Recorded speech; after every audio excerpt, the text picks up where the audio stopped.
The soundboard of your harp is the wide panel that has the notch cut at one end here.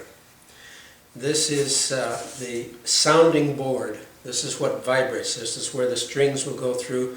You'll see on one side of it there are little pin pricks marking the positions for the holes for the strings and the little brass eyelets that you'll be installing.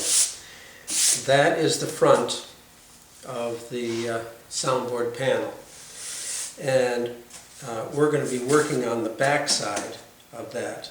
But before we do, let me help you find the trim piece that goes in the back. You'll notice you have a lot of thin trim pieces.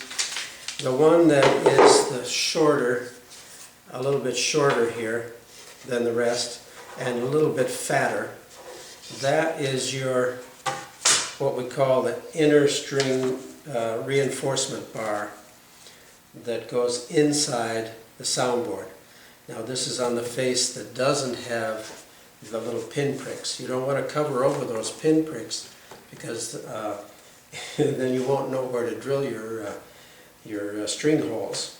So make sure that the soundboard is upside down and the string rib will go on here. Reinforcement bar, I mean. Before we glue it on though, a couple of things. I recommend that you sand this notch. Here I see a lot of fuzz on mine caused by the router. And if you just take a 100 grit sandpaper in your hand, you don't need anything special, no sanding block or anything. And just scrub that stuff off. It'll be easier to do now before we glue that bar in place. Also, on the bar itself, it's inside the harp, so it doesn't matter a lot, but it might be nice to just round over the two sharp, long edges here. And you can just take sandpaper and scrub it like this, just to take the sharpness off, so that when you're putting strings on the harp or reaching into the harp for any reason, you won't have real sharp edges. It's just the two upper edges that I would sand. The ones that go down, get glued down against the board, you don't need to sand those. But just go along the length like this and knock off the sharpness.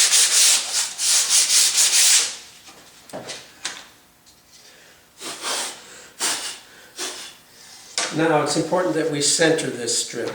So we should measure and find the center point of the soundboard. It's 4 inches wide up here, so at the 2-inch mark.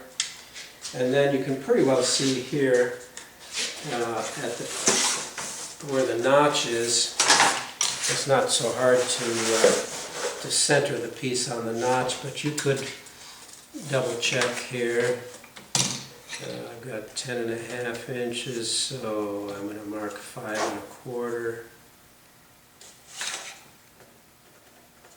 So we're going to center on that, like that. I'd recommend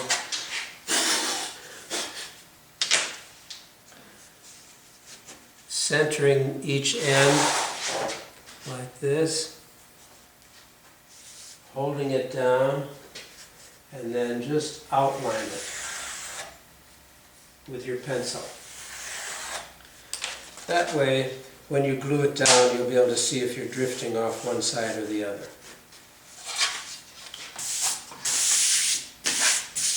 Wipe it clean, and before we glue it, let's find ourselves some weights to hold it down while the glue is drying.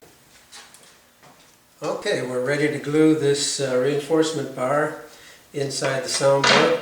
Let's double check that our pin pricks are in fact on the opposite side.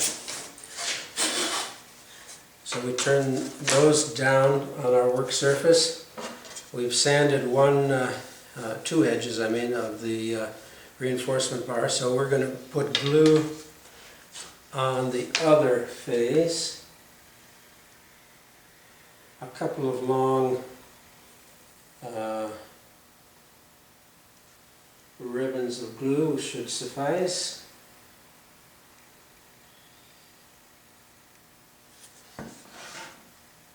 And we'll turn it upside down now onto the soundboard, and we make it flush with the top of the notch here, of this opening here.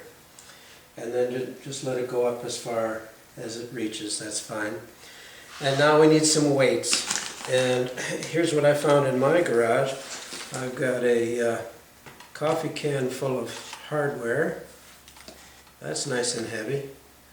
I'll balance that on there and make sure to keep the reinforcement bar in the right place. I got a bottle of Clorox. How about that? That's pretty heavy. And here's a gallon of tiki oil, torch oil.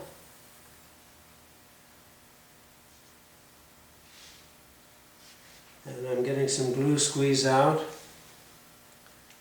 And I'm still within my boundary lines. So it's looking good. One more thing. Here's a bucket of nails. I'll put that on there. There. Now we'll leave this sit for about 10-15 minutes. It doesn't take long for this yellow glue to dry. It sets up in about 5 minutes, and then by 10 or 15 minutes it's hard enough you can't get it off if you tried.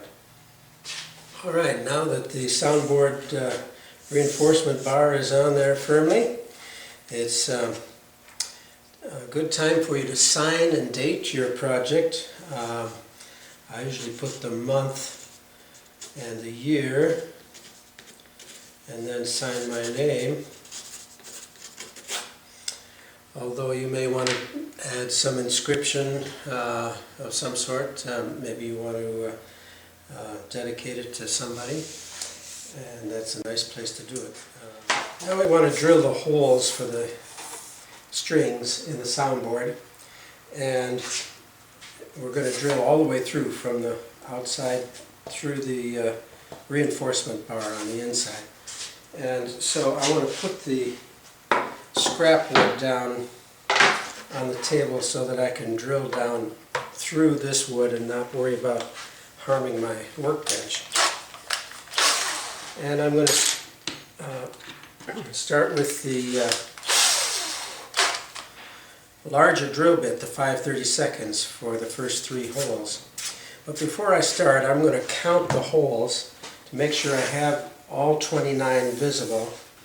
And if some of them are real dim, hard to see, I'm going to use a nail to hammer a nail just to make them more prominent.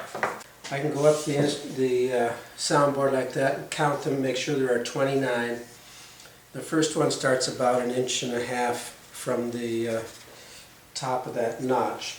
And the last one looks like it's about 2 inches from the top of the board. So we're going to drill with the large 5/32 drill bit, just straight through. You don't need a drill press for this operation. We're just making these holes as vertical as we can.